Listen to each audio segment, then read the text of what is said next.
And welcome everybody to Sports on Tap. Quick turnaround, everybody. Welcome back. My name is Ed Dick, alongside Josh Jeffy, Rob Troutman, and Noah Jacobson. Sean Duffy is on assignment, and we're going to wrap up our coverage of the 2022 high school football season. We're going to talk about each of the 7 state championship games that took place last week, starting last Thursday with the Division II championship. We're also going to talk with Wadsworth head coach Justin Todd, one of many Mount Union guys that we have had the fortune of talking to on this broadcast. And also we're going to talk with North Ridgeville's Bryan Morgan a little bit later in the show as well. Both those coaches led their teams to the playoffs. So we're going to talk about Coach Todd's run through the Suburban League, and then also with Coach Morgan in the Southwestern Conference. And then we'll go through what we're doing for hockey here shortly as well. And then we're gonna try to get in and out before 8:30. We'll see how that works though. Those of you who tuned into us yesterday, we had a good solid almost 2.5 hours of Greater Cleveland High School Hockey League preview, where we previewed all 6 of the divisions. We talked to Ryan Kalber, the executive director / president. We talked to multiple head coaches throughout the league, and so lots of content coming up here. And you're watching that. You can watch that content strictly on our YouTube page, Sports on Tap. You also follow us on Facebook, also at Sports on Tap. Replays of our episodes will also be linked to our website, sportsontap.podcast.com, and of course, follow us on Twitter at SOT Podcast. That's where you're going to get all of your live updates for any games that we do, featured games of the week. You may have followed us throughout the course of the season. Josh, Rob, Sean, and Noah, the collective, did just an amazing job of providing live updates to all of our featured games of the week. So that's where you can hit us up all on social media. Smash that like button, get those notifications, and you'll be able to get notifications whenever we do our shows. Let's talk about our sponsors real quick, as we always do. G&G Fitness Equipment, www.livefit.com. You can also catch them at G&G Fitness EQ on Twitter. They were the sponsor of our Player of the Week contest throughout the entire high school football season. We are proud to work with G&G Fitness Equipment. GV Art and Design. That's www.gvartwork.com. They have awesome local and professional T-shirts. Use the promo code ONTAP10 for 10% off of your order at checkout. RRT Productions. We shoot, we edit, you win. RRT Productions can handle your favorites, can handle your live streams, sporting events, recruitment videos, weddings. They do it all. You can reach them at www.rrt-productions.com. Raymond Felton State Farm Insurance. Call Ray for a quick quote on all your insurance needs. You can also visit him at 5603 Darrow Road, Suite 500 in beautiful Hudson, Ohio. And probably most importantly, his phone number is 234-284-5996. Last and certainly not least, Bandwagon Fantasy Sports. Not daily, not traditional, just teams, just win. For more information, check them out at www.bandwagonfantasysports.com. All right, with Sean out today, he was nice enough to help us out with our PowerPoints, as he always does. So we're going to go through each of the 7 division championships, starting with the Division I championship in order. So let me get that PowerPoint up, and we'll get ready to roll here, guys. It's just been, it seems like a whirlwind of a season that we have that we've gone through, and now it's come to a head here. Yeah, there are a lot of fun championship games that we already have a comment on YouTube, but I'll wait till we cover the Glenville team. Yes, of course. Yes, those Glenville people. They're excited. So let's start quickly with the Division I state final. This was a rematch of last year's Division I state championship between the St. Edward Eagles and Springfield. Josh, why don't you take us through this one real quick? Yeah, and as you mentioned, last year St. Ed's came away with a 23-13 victory, and actually in this game, Springfield went up 7-0 early on Ed's, but they're both lines of scrimmage for St. Ed's, both defensive and offensive lines somewhat took over in this game. If you're looking at the defensive end in this the defensive side of the game, on the for Eds. They had 9 sacks as a team in this game. Michael Kilbane and Wyatt Gideon, the two stud defensive ends. Michael Kilbane actually going to Northwestern. Wyatt Gideon, it escapes me where he is committed to play. Somewhere Carolina. Thank you. I knew it was Carolina. I just couldn't remember. But yeah, those two guys each had 19 and a half sacks this year between the two of them. That's a half sack shy of the record, actually school record. So they were dominant. They really kept Springfield in check, them two, along with the rest of the St. Ed's defense. Then Casey Bullock, the quarterback for Eds, had a really good day. Not so much big numbers in the passing game. He was 8 of 13 for 102 yards and a touchdown, but he was really troublesome for Springfield running the ball. He had 17 carries, 101 yards, and a touchdown. As a team, the offensive line for Eds dominated the line of scrimmage. As a team, Eds rushed for 296 yards. Most of that was by Marvin Bell Jr., 24 carries, 170 yards, and 2 touchdowns. And that was the name of the game. Coach Lombardo, after the game, said this was probably the most complete game that they've played all year on both offense and defense for them. And he credited their tough schedule.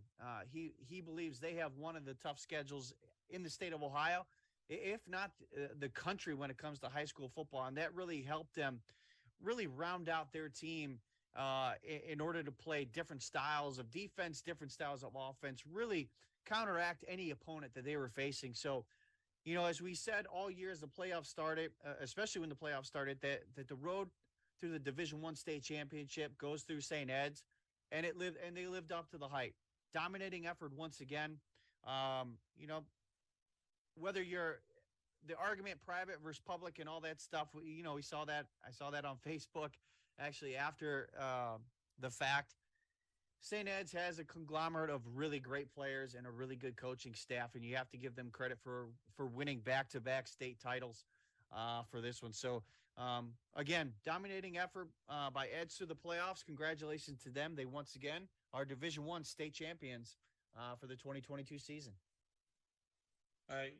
It's tough to dispute the schedule that St. Ed's has as being one of the toughest in the country. They have to go all around the country to play teams. No one wants to play them in the regular season, and with good reason. Yeah, especially based on how the playoffs are set up. It's not subjective based off of this team lost to St. Ed's by a point. That's give them an extra nod. It's hard numbers. It's wins and losses. If you're playing St. Ed's, you don't think you're going to win. There's zero reason to play them in the regular season. Right. So congratulations to St. Ed's bringing another state championship home to the Northeast Ohio area, and we look forward to seeing what they can do next year. They're going to be going for a three-peat in the Division I. All right, Division II state championship saw Akron Archbishop Hoban against Toledo Central Catholic, and this game was for Hoban was marred by turnovers and a very opportunistic defense and offense for Toledo Central Catholic. Now Lamar Sperling ran for, I believe, 356 yards. Yep. That's a state championship record for yards rushed in a single game for the state championship. And it seemed like every time he touched the ball, he was getting 9 yards. And they were tough yards, though. Like sometimes he got stacked up the back of the line of scrimmage, and sometimes he was able to break loose. He is just such a smooth. I've never seen him run before, but you see how many yards he piles up, and it's very easy to see how he does that. He's got a very good offensive line.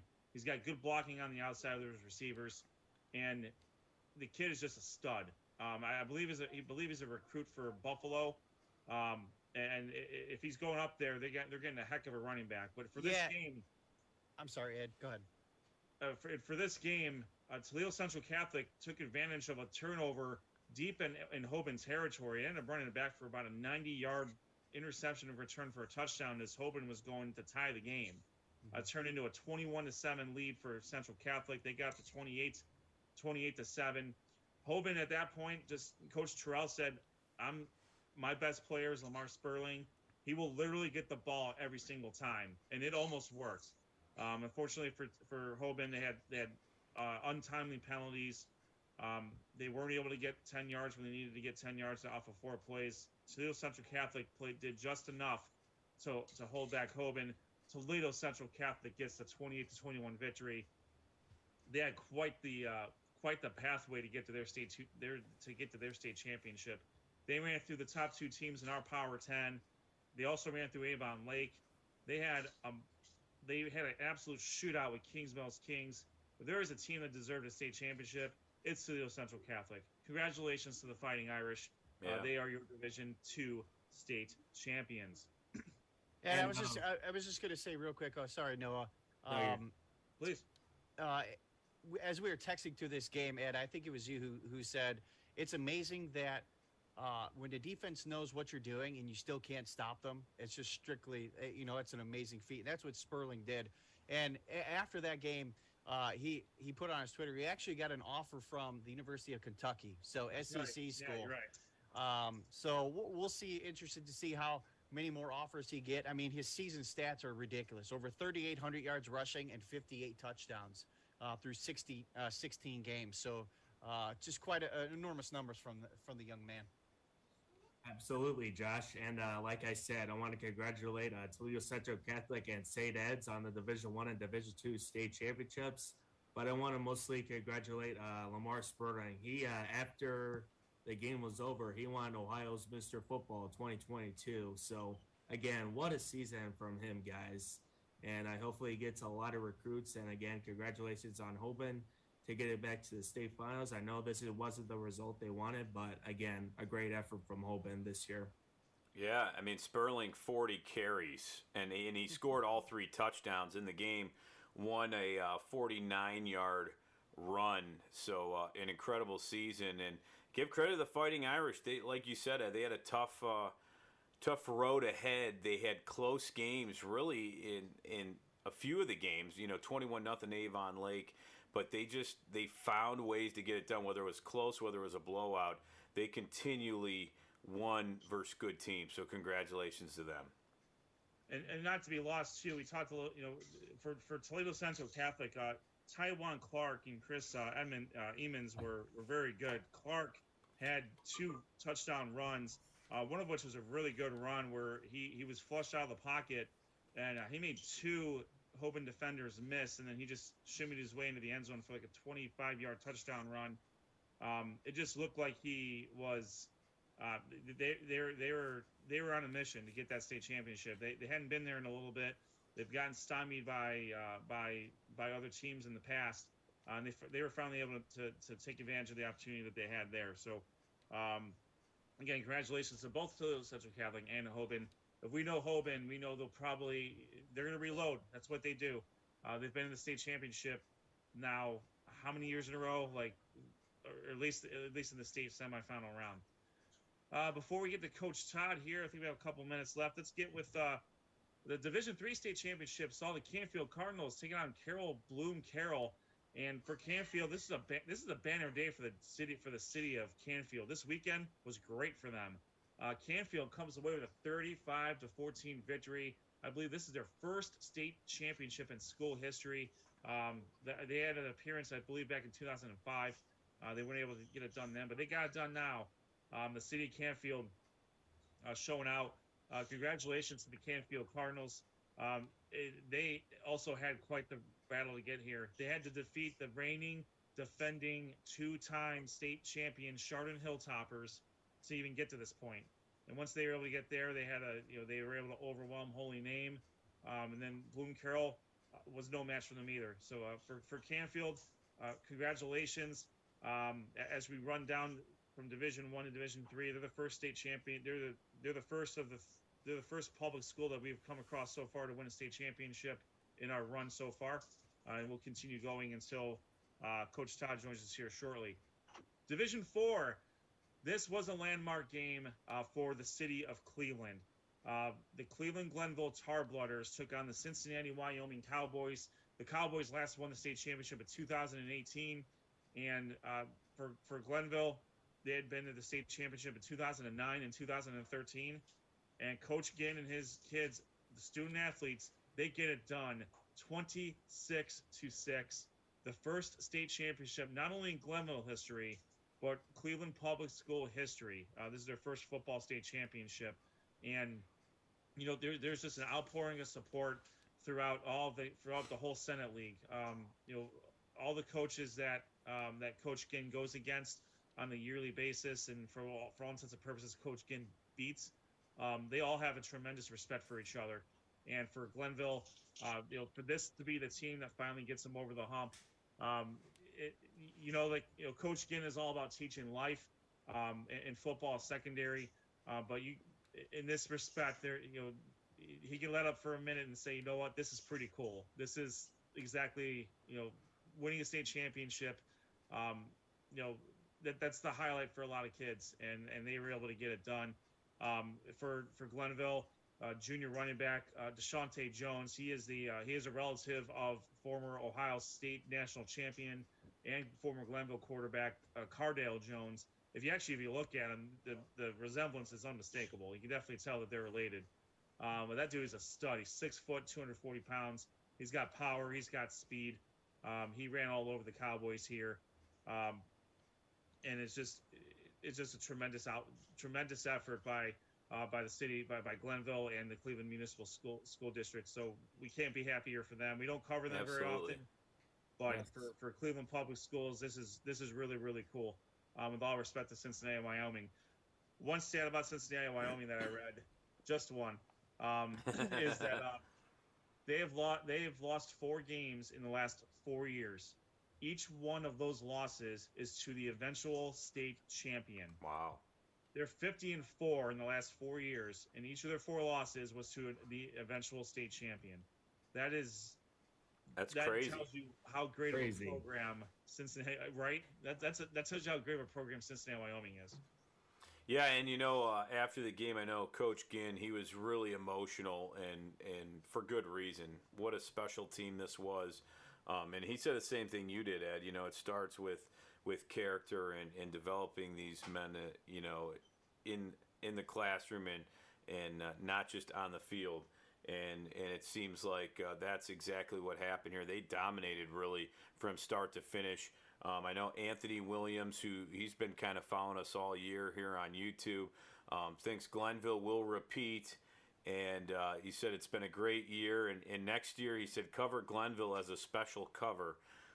He'd like us to cover Glenville next year. And I know they played a few of our teams. They played Avon this year, so we got coverage that way. But a great year, and congratulations to Glenville. Yeah, again, congratulations to Glenville. Again, the first, not only the first championship in their program history, but the first championship in Cleveland Public School history. I mean, that's pretty amazing.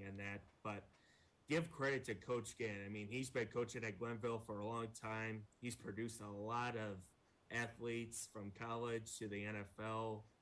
I mean, give the guy a credit. He's been coaching there a long time, and yep. I'm pretty happy for him in the program. Absolutely. All right, let's shift over to the Division 5 state championship. It was another banner day for the city of Canfield. It was Canfield South Range getting a 53-27 victory over Ironton. Both Canfield High and Canfield South Range bringing home state championships to their respective city. So tremendous job by South Range and the city of Canfield. What a great weekend for high school football for them. Division 6 saw 2 local powers absolutely go at it here. You had Kirtland, who dropped from Division 5 to Division 6. You had Maria Stein Marion Local, who went from Division 7 up to Division 6. You had to have a feeling this was going to be a collision course, and that's exactly what this was. Local was able to take a 14-0 lead, and Kirtland just wasn't able to overtake them. And I'll tell you what, the Hornets have had such great success. Coach Tiger Laverty has taken Kirtland to they are a small school power, and they can compete with schools with sizes of any or with schools of any size here. We've seen it in the pandemic year where they took on 2 Division I schools and beat them. Maria Stein Marion Local was just the better team on this day, and Coach Laverty will tell you that. So with Division 6, Marion Stein, Marion Local gets a 14-6 victory over Kirtland.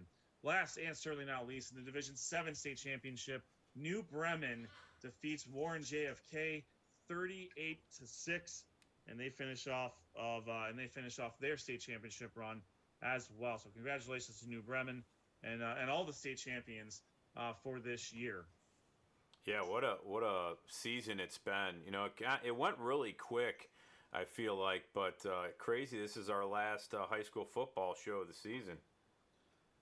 It is, and I'm glad that now we are the last week. But I'm glad that we certainly have a head coach of tremendous caliber. We are lucky to be joined by the head coach of the Wadsworth Grizzlies and fellow Mount Union Purple Raider, Justin Todd joins us. Coach Todd, how are you doing tonight? I'm doing great, guys. Thanks for having me. Hey, thanks for joining us tonight. You guys had a great season. Jump back up in the Division One from the playoffs perspective, but talk about how your season went and you know, kind of the ebbs and the flows there.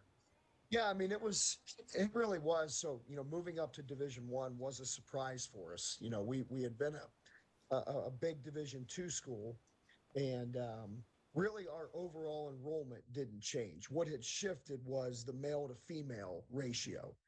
When I first arrived in Wadsworth, we were about 85 more girls than boys in the top 3 grades. So, you know, as I looked through enrollment, not that it would have made a difference, but our enrollment really has not gone up significantly.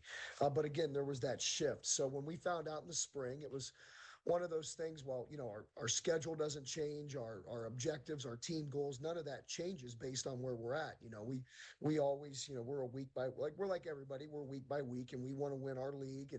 And we feel like when you play in the Suburban League, if you're good enough to win the Suburban League, then you're good enough to play with most public school teams, you know, in the state. And so, you know, regardless of what division it was, at some point you're going to run into some really good football teams. I mean, D2 may be as good, you know, in a lot of, you know, as D1. So it didn't really change anything. What was interesting though is you look at all the analytical websites. I think had we been a Division II school, you would have seen our strength of schedule be amplified. You know, like, I mean, I don't know what it was in D1, but if we were a D2 school having to play Medina twice, having to play Fitch, having to play Hudson, who obviously made it to the regional championship game, Nordonia, I think our strength of schedule would have been up there about as good as anybody's in the Division II level. So it was a good year.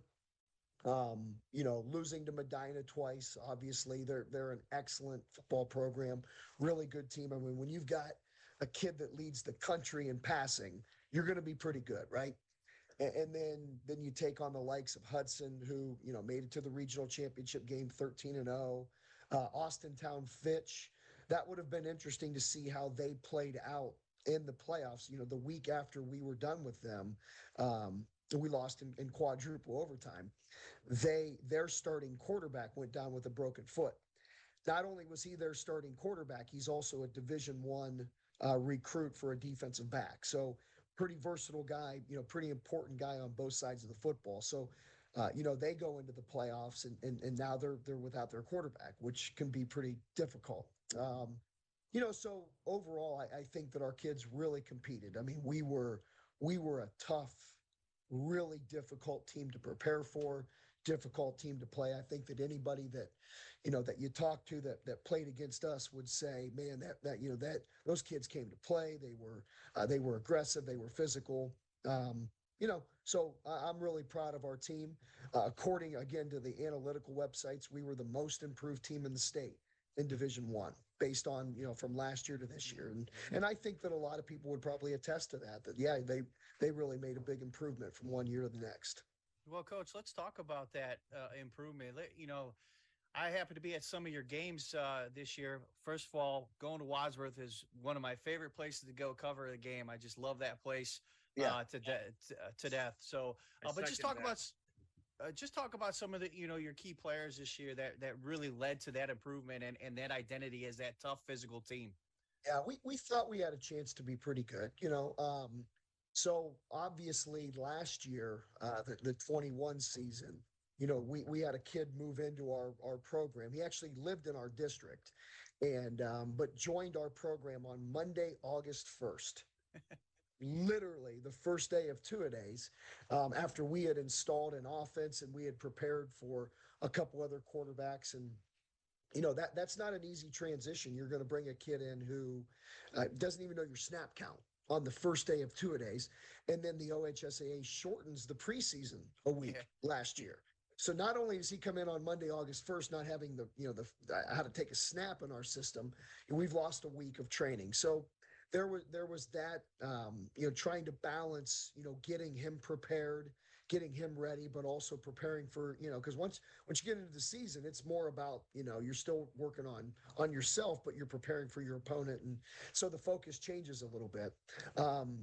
But we felt with a great offseason, we had quite a few kids coming back that were starters, and really it was led by our senior class. I mean, there's a few players I could single out, but overall, this is one of the best senior classes we've had from a leadership perspective. Like these guys, they never missed workouts.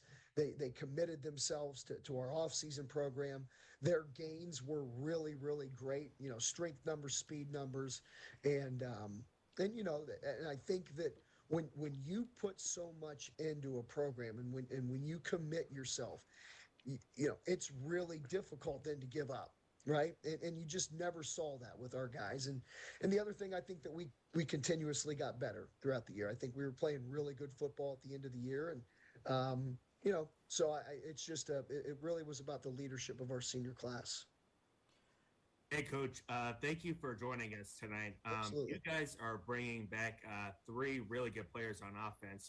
Your right tackle, Aaron Rise, wide receiver, Will Stack, and running back, Kyle Figre. But how excited are you as a staff to bring these guys back into next year?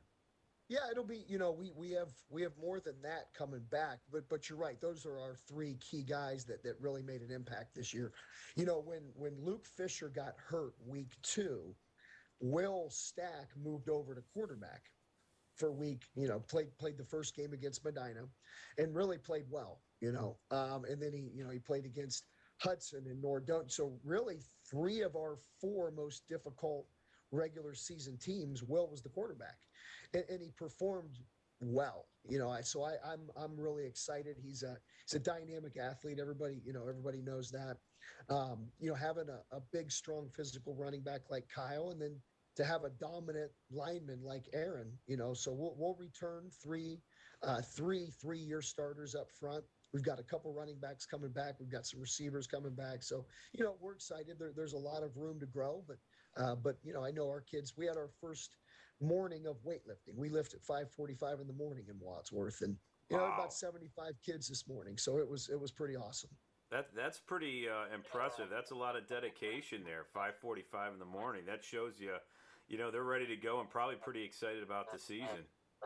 Well, we call it Team Monday, right? So we do offer some afternoon sessions, later on in the week. But we just say, listen, at 5:45 in the morning, you're going to be the first ones in the building, and there's no excuse. You've got all weekend to take care of your homework, take care of any weekend activities. Sunday night, be disciplined. The first decision that our kids get to make to start their work week is a great one. I'm going to make the decision to come work out with my team, make us better, make myself better. And we just believe that, you get to make a great decision to start your week, and it's been good for us. Absolutely. I mean, that's pretty awesome. And I covered the Southwestern Conference this year, so we had a chance to see Elyria. And you guys played Elyria in the playoffs, and they had an impressive defense this season. The offense struggled a little bit, but your offense didn't seem to struggle at all in the playoffs. And I mean, you put up some big points against a pretty good team. Yeah, like I said, I thought offensively we were playing really well at the end of the year. And Elyria scared us, man. Like when we knew where our seeding was going to be after we lost the Fitch game, and the one team we did not want to see based off of where we thought we were going to be was Elyria, right? We just kind of we had seen them on film, and I knew that that they had some really good players coming back from last year. They were a relatively high preseason ranked team, right? They had a lot of talent, And then there's a couple college coaches that I had spoke with that know about Elyria. And the one guy, the first thing that he said to me was, "Oh boy, like they're really, really good." And they had a defensive lineman and a linebacker that I thought were the two best defensive players we had played all season at their respective positions. And so we were prepared, we were ready, but they had our full attention. It was not a game that we were. We were excited to play it, but it wasn't an opponent that we were excited to draw in the first round. There we go. We're talking with the Wadsworth head coach, Justin Todd, and another successful season.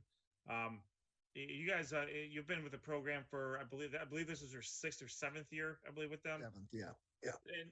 And Wadsworth is a very, we're a lot of us are from Brunswick. We're kind of we know Wadsworth. We're kind of at arm's length with them from a football perspective, but we always know what's going on with them. But talk about from the Wadsworth side. Once you got there and really getting ingrained in the community, and talk about the youth program and how instrumental that is into the success of the high school team. Well, that's been paramount to the success that we've had. So when I first took over the program, Wadsworth traditionally had always been good. The year prior to my arrival was the reconfiguration, though, of the Suburban League, right? So all of a sudden, not that the teams that Wadsworth had played weren't good football teams. They absolutely, good football. But now you're jumping into Stowe and Hudson and North Royalton and some big schools, right? And Wadsworth was growing, and it was time. Wadsworth was always the biggest school in the conference that they had played in, and then you jump into, now you're not like significantly the biggest anymore, right? When I first took over, we had 42 players on our varsity roster, and so, and actually 3 of those guys were kickers. So we were like in the 30s. I can remember my first year in 16, we went up to Twinsburg on a Thursday night. It was a Spectrum game. And we took the Fighting 32 kids up to Twinsburg, and I'm like, this is Division II football. I had twice as many kids at Loudonville, and that was D6 ball. So building the program really started with our youth organization, and we have one of the best in the state. I mean, the guys that run our youth organization, and I'm pretty heavily involved, but they're really invested in the community. They're invested in our youth. They're there for the right reasons. They do a great job, and that has been really instrumental in us growing our roster. And if you look at our overall program, we talked about our varsity, but our JV was 8-2. Our freshmen were 9-1. Our 8th grade was 7-1. Our 7th grade was 8-0.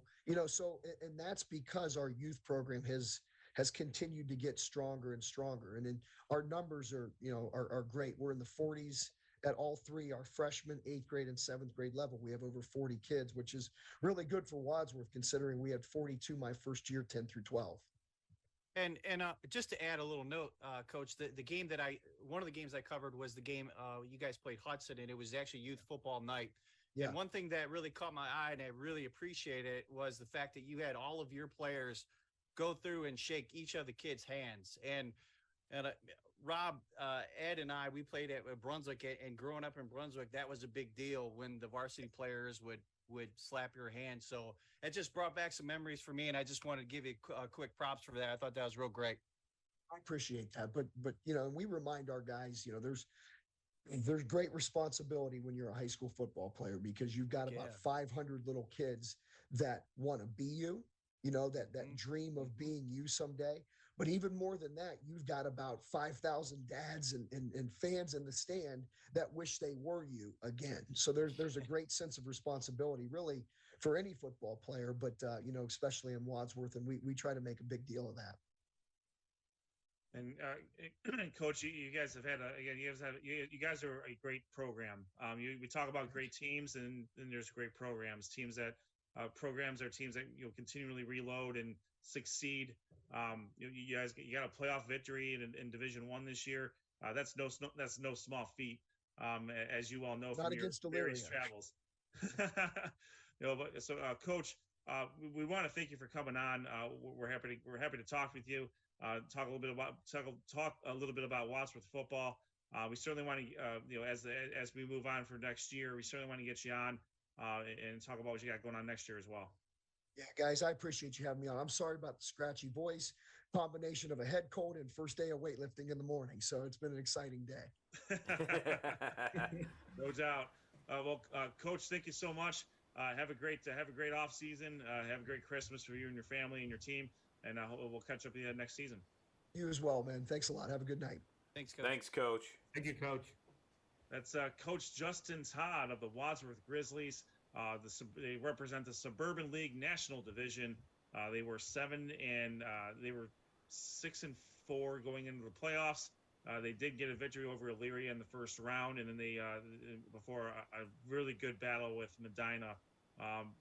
But when those two schools go after it, it's a really, really good game. Noah, you were able to watch a couple of those games as well. So definitely look forward to catching up with them a little bit more later.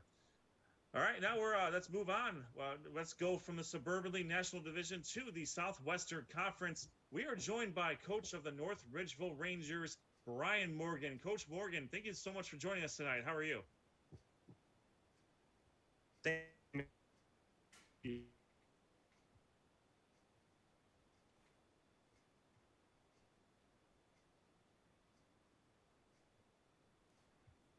I think we lost Coach there. Coach, you there? You got me back? Sorry. Yep, there he is. Yeah, I think we got you. All right, Coach. Thank you for taking the time to join us tonight. How you doing? How you doing tonight?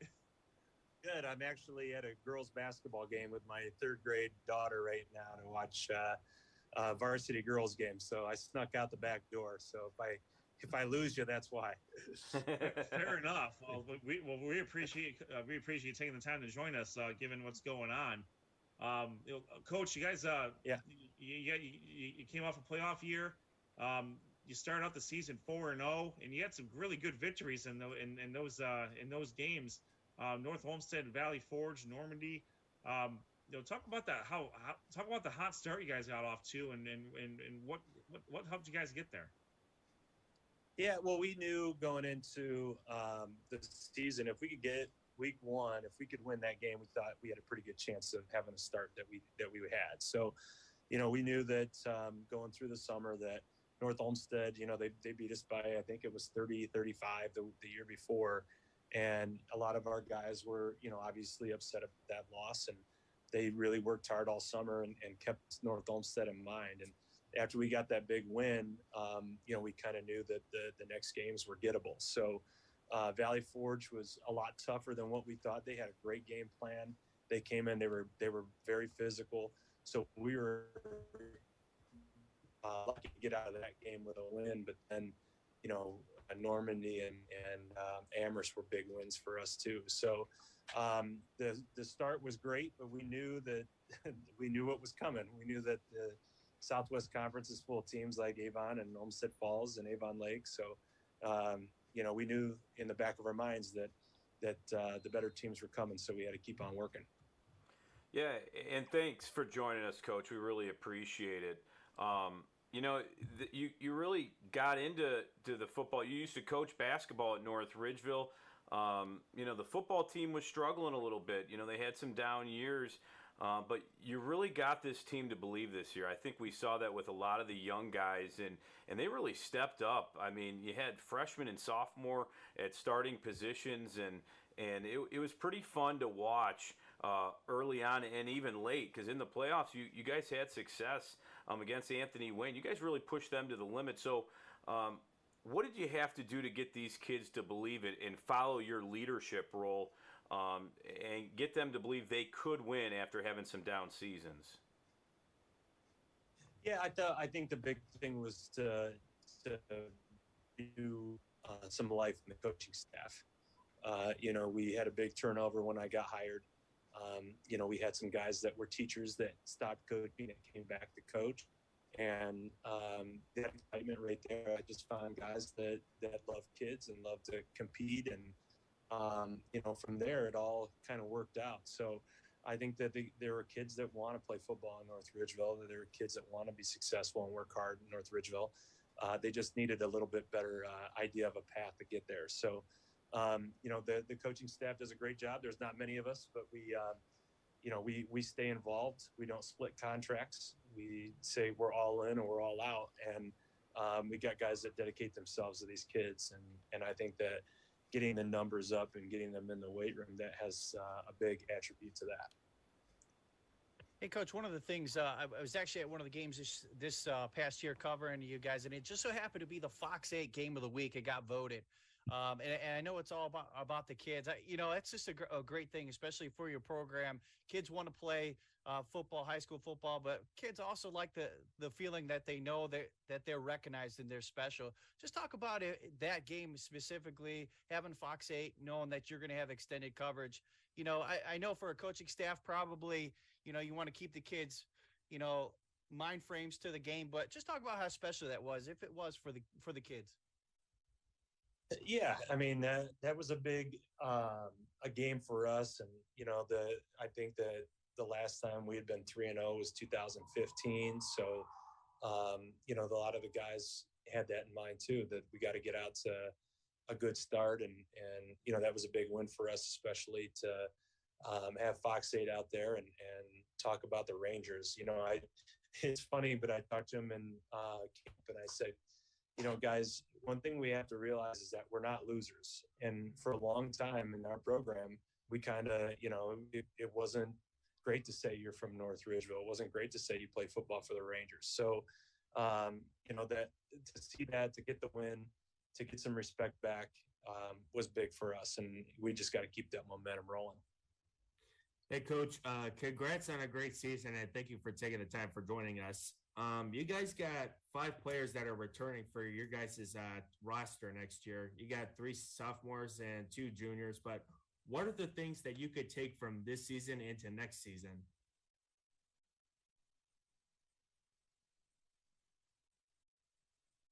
Oh, I think we lost him there. I think we did. No. I might have. That's a really good question.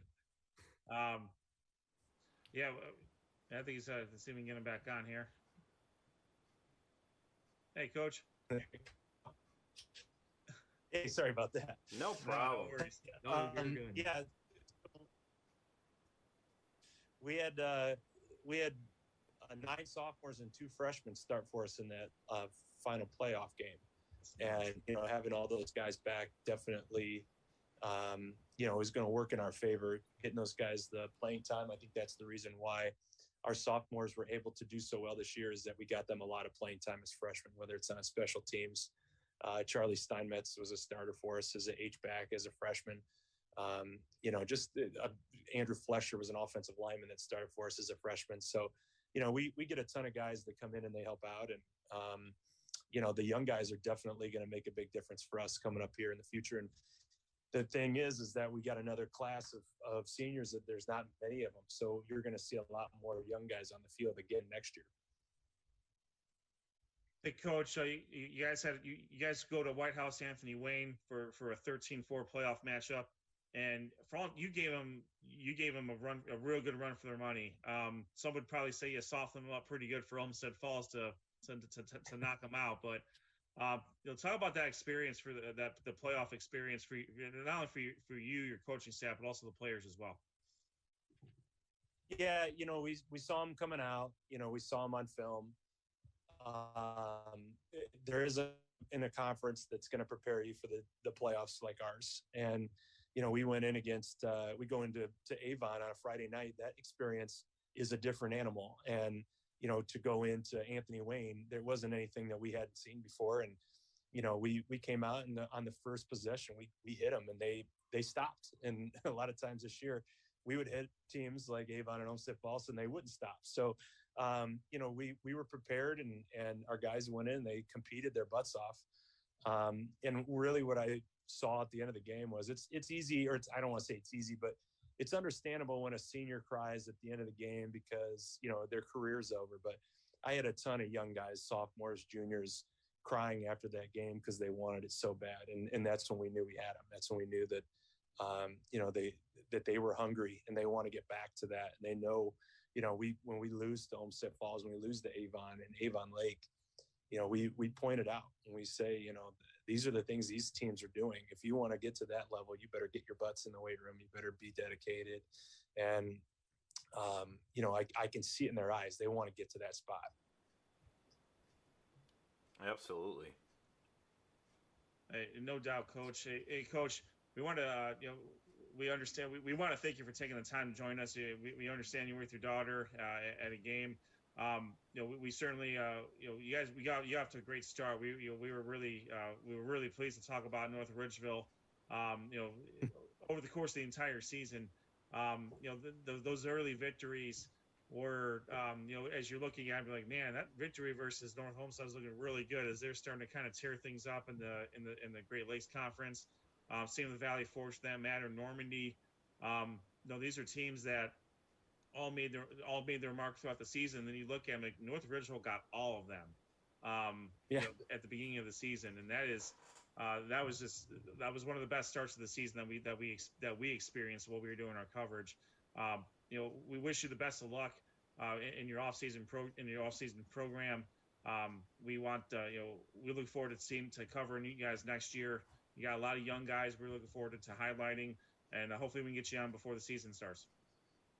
Yeah, that's great, guys. I appreciate it. We always appreciate the positive comments in our direction, and we're going to get started up here real soon again and get back at it so that you guys can keep talking about us in a positive light. So we appreciate it. Absolutely. Thanks, Coach. We really appreciate your time. All right. Thanks, guys. Thanks, Coach. Thank you. That's head coach of the North Ridgeville Rangers, Bryan Morgan, doing double duty for us here tonight. Not only spending quality time with his daughter at a varsity basketball game, but also checking in with us to talk about what I think is a very successful season for North Ridgeville, defeating teams the likes of North Homestead and Valley Forge. And they put a scare into a 4 seed, and I think he hit the nail on the head perfectly there. We said not many conferences, in his words, were no conference is going to prepare you for the playoffs like our conference, and we have talked about it ad nauseum for years, Rob, about just how much of a meat grinder the Southwestern Conference is. Yeah, and North Ridgeville, I mean, like I said, he coached the boys basketball team for a long time, but has always been a little bit involved in the football program and wanted to coach football. So he was hired as head football coach, and I think he knew he had an uphill battle because North Ridgeville, it seemed like players were kind of going and doing other things, and they were really struggling in the Southwestern Conference, and you have a lot of great teams. So, when you have Avon and you get the numbers that they have, North Ridgeville doesn't have those kind of numbers, but North Ridgeville as a city is growing. So I think he's taken that, and he's really taken this team and gotten them to believe in themselves this year. They got off to the hot start, and they did lose some games in a row once they started hitting Olmsted Falls and Avon, but give credit to Coach Morgan. He got these kids to believe in the playoff game they could win, because going in the fourth quarter, I believe it was a pretty low-scoring game. They lost by 7 in that game, but Anthony Wayne was one of the top seeds in that division. So a great job by them. They had such a great season, and Zach Barnhart, the running back, had a great season, a freshman, and they have a lot of other freshmen and sophomores that contributed there. So it's going to be fun to see what they can do next season. Yeah, definitely, Rob. And when I mentioned Coach Morgan about those 5 players, the 3 sophomores and 2 juniors, I mean, those are like big pieces for Coach Morgan's team, and that's what you want as North Ridgeville as a program, to like build up to where they want as their goals are, to make the playoffs, win playoff games. I mean, that's what you want as a program, and that's what I like about North Ridgeville. Yeah, for a program like North Ridgeville, just making the playoffs and having that certain level of competitiveness and just development, and you could see that they're on the upscale, that actually builds the program as well. And I think over the next couple of years, as long as they continue to grow as a team, and those freshmen and those sophomores that played this year, as they continue to develop and grow, you'll see more interest, even when it comes to in terms of a coaching staff. They might be able to hire a couple more coaches to help out. You're going to see the youth program starting to pick up a little. Let's be honest, they're neighbors to us.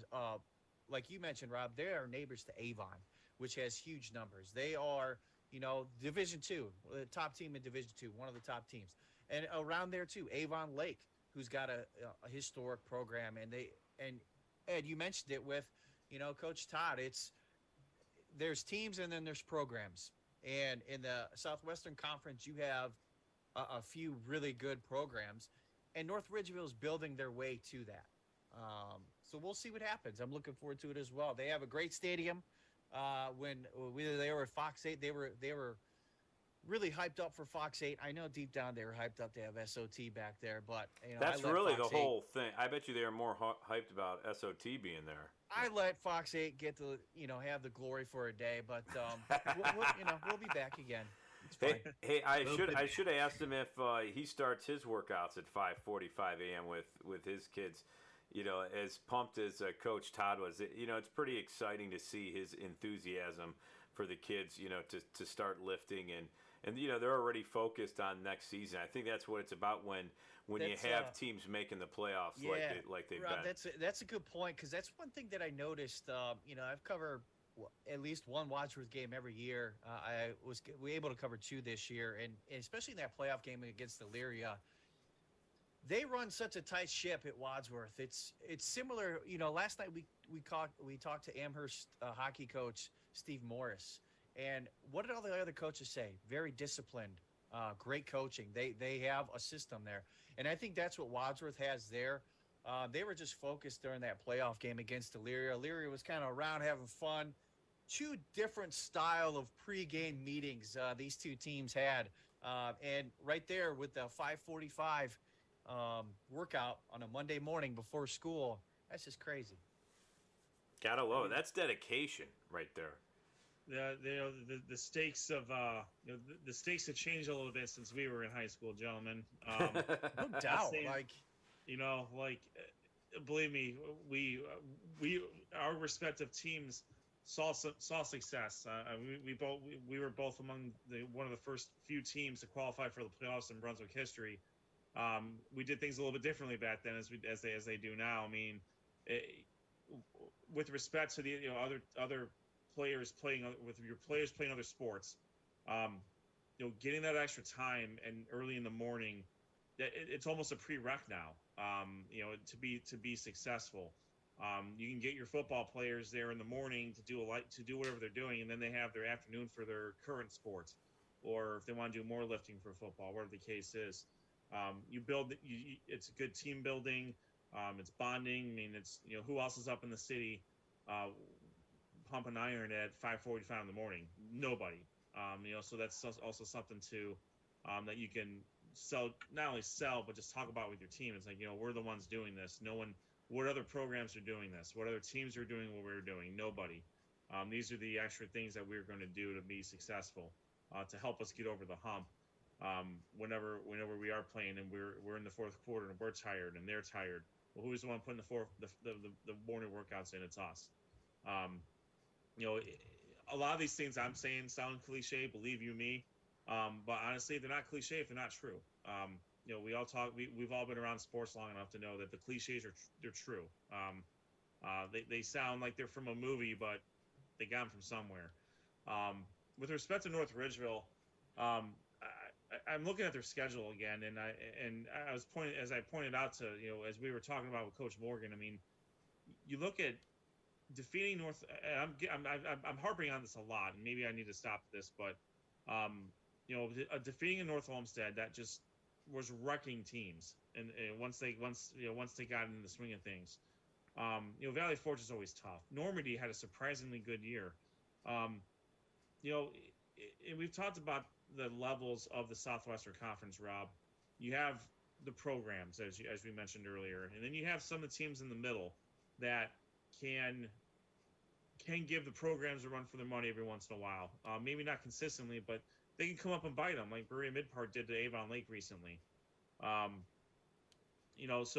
a team like North Ridgeville, when you're starting that many young guys, it's going to be an uphill battle, but as long as you're starting the right young guys, the guys that you can build upon, and they keep getting better, and they have years of experience in the varsity level, those are the things you need to become a great program and to be able to shorten the gap a little bit between, with an Olmsted Falls or an Avon Lake, because after those three teams, it's kind of a toss-up between Elyria, Bryan, Mid-Park, North Ridgeville.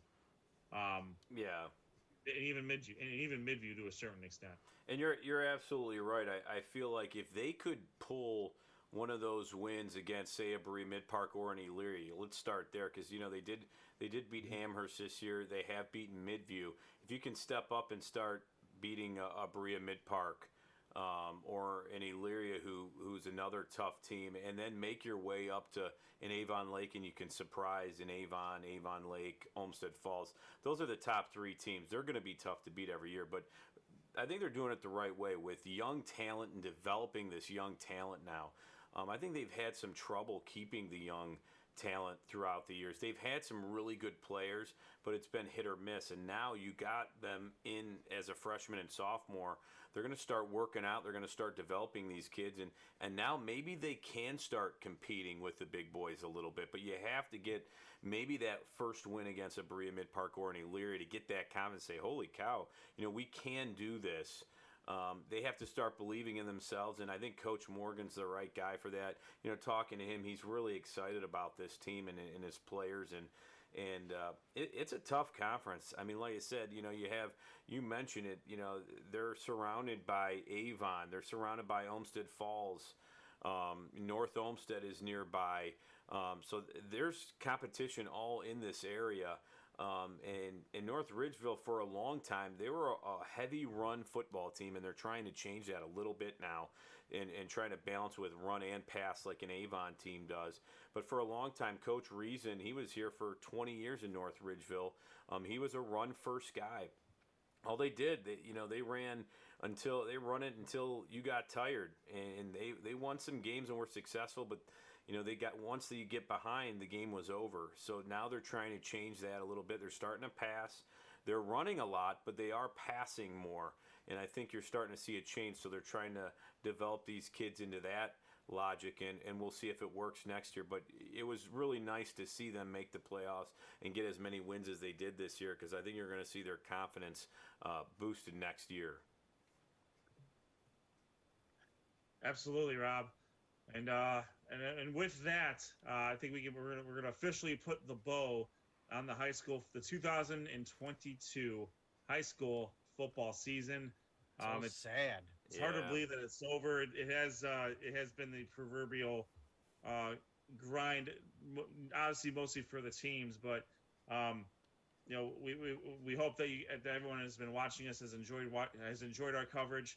We're looking to do we're here.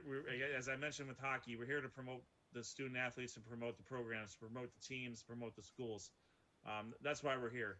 We think that there's a gap that we can help out with, and I think we've been pretty successful at that. So with Rob, Josh, Sean, and Noah going out and doing live updates of the games, of us talking about each of our 44 teams or whatever it is. And providing that outlet, we're very, very happy to do it, and we can't wait. We already can't wait until the 2023 season. Great job by all the teams. Thank you to all the coaches, to the athletic directors, to the site managers, to the players, administrators for allowing us to do what we do, for opening up your doors, opening up your stadiums. And letting us in. That's all we can ask for as a group. It really made our lives a lot easier, and we hope that we were able to return that in the way of our coverage. So let's end on this note. As we're done with hockey, as we're done with football, again we're jumping into hockey. This will probably be the last podcast we have for a little bit. But we're not going away by any stretch of the imagination. In fact, we're turning it up a notch. We're going from talking about games to broadcasting games.